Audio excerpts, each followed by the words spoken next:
seja mais uma família de Cristo e vai herdar o reino do céu. Glória a Deus por isso, que o Senhor possa abençoar o anjo da casa do Senhor, toda a igreja, e através do Espírito a tenda ela possa se ampliar para a glória de Deus. E não temos que nos preocupar absolutamente com nada, porque o dono da igreja é Cristo. Glória a Deus. Foi Ele que fundou. Deixou sob a responsabilidade daqueles que Ele tem delegado e tem escolhido com propósito. 1 Coríntios capítulo 1, versículo 18.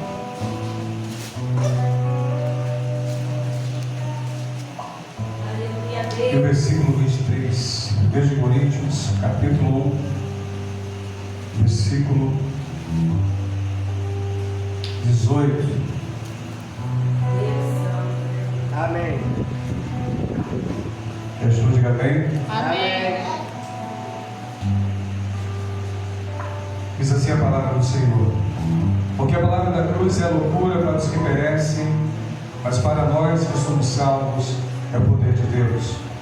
Verso 23: mas nós pregamos Cristo crucificado, que é escândalo para os judeus e loucura para os gregos.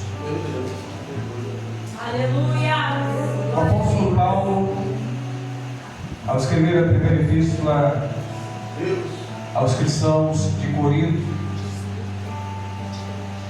porque ele teve a necessidade, pelo Espírito, para que a igreja de Cristo que estava em Corinto, ela não viesse sucumbir, não viesse se desfazer por causa dos costumes na cidade.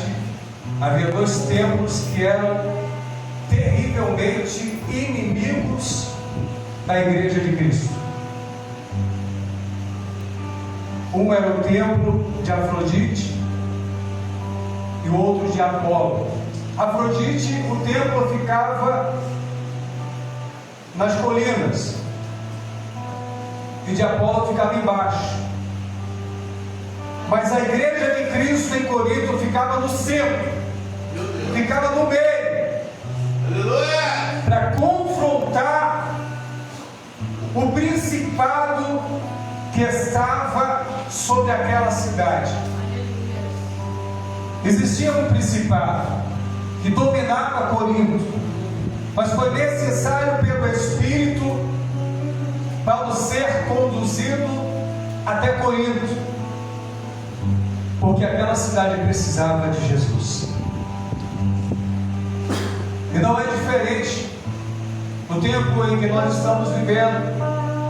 A palavra do Senhor ela continua sendo a mesma. A palavra ela é imutável, ainda que a lei dos homens tente mudar alguma coisa, tente tirar ou tente acrescentar, a essência do Espírito continua sendo a mesma. Deus continua sendo o mesmo, Ele é imutável. Cristo continua sendo Cristo, o Filho do Deus vivo. Glória a Deus, aleluia. Que foi crucificado, sepultado, mas ressuscitou ao terceiro dia em glória, e que nos fez uma promessa essa que Ele disse que vai voltar outra vez. Ele vai voltar sem pecado. Jesus foi crucificado com os nossos pecados. Ele tomou sobre si as nossas enfermidades e levou as nossas doenças, as mazelas. Aleluia. Glória a Deus. O pecado não tem nada de bom para nos oferecer. Ou seria que nós não tivéssemos experimentado, tivéssemos conhecido o pecado. Mas depois que conhecemos, sabemos o que ele é. Enquanto a pessoa não conhece, ele chega de mansinho, ele chega de sutileza. Foi assim que ele fez com Eva no jardim do Éden. O pecado da desobediência se achegou de sutileza.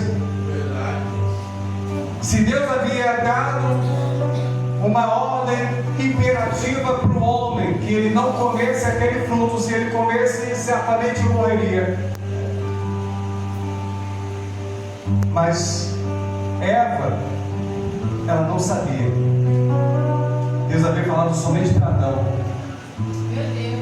Mas por que ele não falou para ela? Porque Deus fez o homem primeiro, o homem como cabeça, a mulher como estrutura. Só que, como a serpente sabia, o diabo sabia, que o homem sabia, que Deus havia dito para ele, que se ele comesse aquele fruto morreria, ele não chegou para o homem. Ele esperou a oportunidade exata para persuadir a mulher, enganar a mulher, e os dois caírem na armadilha da tentação do pecado.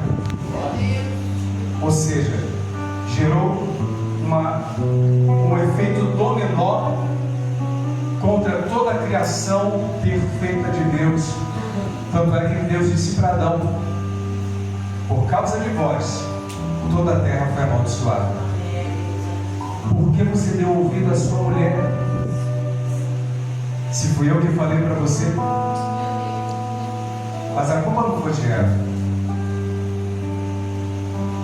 foi da desobediência. Meu Deus, aleluia. A culpa, muita gente bota a culpa na mulher. A culpa não foi da mulher, a culpa foi da desobediência.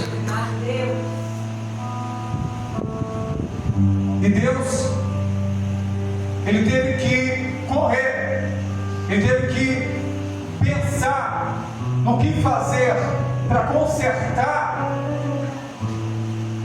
esse erro que havia acontecido. É claro que Deus, ele é onisciente, ele é onipresente, onipotente, ele sabe todas as coisas. Ele sabia muito bem que o homem iria cair, mas Deus permitiu, por causa do livre-arbítrio. Enquanto a pessoa ela ainda não tem Cristo na sua vida, ela tem o livre-arbítrio. Mas depois que eu e você entregamos a nossa vida a Cristo, nós não temos mais. Sabe por quê?